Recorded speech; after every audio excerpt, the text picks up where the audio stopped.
ডাকসু নির্বাচনের বিজয় দিয়েই কিন্তু এই পথ শেষ নয়। আগামীতে জাতীয় নির্বাচনেও বাংলাদেশের ইসলামপন্থী আদর্শের বিজয় হবে ইনশাআল্লাহ। আজ ২০২৫ সালে ডাকসু নির্বাচনে বাংলাদেশ ইসলামী ছাত্র শিবির সমর্থিত প্যানেল বিপুল ব্যবধানে জয়লাভ করে, যাকে বলা হয় ভূমিধসের বিজয়। অর্থাৎ বিপুল ব্যবধানে বিজয় অর্জন করেছে ডাকসুতে বাংলাদেশ ইসলামী ছাত্র শিবিরের প্যানেল। ১৯৭৭ সাল ঢাকা ইউনিভার্সিটির কেন্দ্রীয় জামে মসজিদে বাংলাদেশের ইসলামপন্থী আদর্শের সর্ববৃহৎ দলটির আত্মপ্রকাশ ঘটে বাংলাদেশ ইসলামী ছাত্র শিবির। ৭৭ পরবর্তী আজ ২০২৫, এই দীর্ঘ সময় জুড়ে এই দলটি তাদের আদর্শিক স্ট্র্যাটেজি ঠিক রেখে তারা আল্লাহর রহমতে এগিয়ে যাচ্ছিল। মাঝে চড়াই উতরাই কঠিন ইমানি পরীক্ষাও তারা দিয়েছে। আপনাকে যদি প্রশ্ন করা হয় বাংলাদেশের সবচেয়ে নির্যাতিত যে দলটি, যে ছাত্র সংগঠন, তাদের নাম কি হতে পারে? আপনার কাছে যদি অপশন এ বি সি দেয়া হয়, আপনি হয়তো নির্দ্বিধায় সেখানে বাংলাদেশ ইসলামী ছাত্র শিবিরকে বেছে নিতে পারবেন।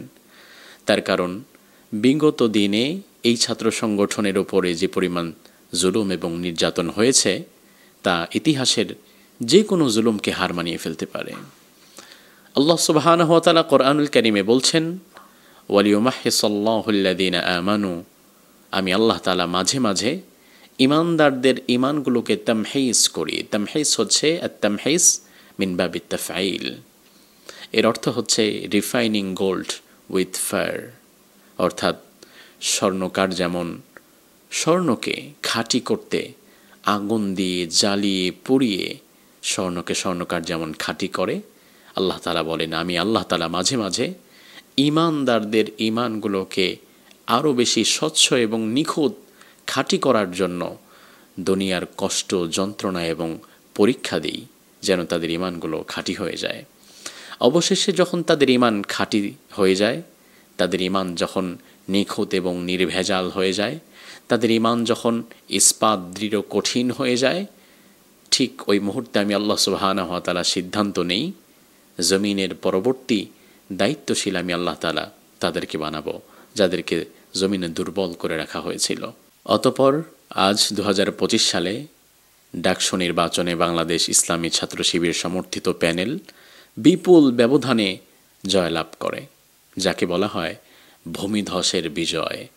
অর্থাৎ বিপুল ব্যবধানে বিজয় অর্জন করেছে ডাকসুতে বাংলাদেশ ইসলামী ছাত্র শিবিরের প্যানেল।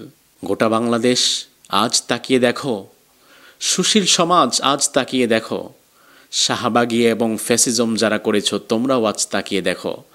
বিগত দিনে যাদেরকে রাজাকার আল বদর বলে গালি দিয়েছ, যাদেরকে প্রতিটি সময় তোমরা আঘাত করেছ, আজ ঢাকা ইউনিভার্সিটির সূর্য সন্তানেরা তাদেরকে বরণ করে নিয়েছে, তাদেরকে আপন করে নিয়েছে। এতেই প্রমাণ হয় আগামীর বাংলাদেশে রাজাকার ট্যাগিংয়ের রাজনীতি আর চলবে না। আগামীর বাংলাদেশে চেতনা ব্যবসা করে যে রাজনীতি আপনি করবেন, ৭১-এর চেতনা ব্যবসার সে রাজনীতি বাংলাদেশে আর চলবে না। ঢাকা ইউনিভার্সিটি তাদের যোগ্য সন্তানদের চিনতে ভুল করেনি।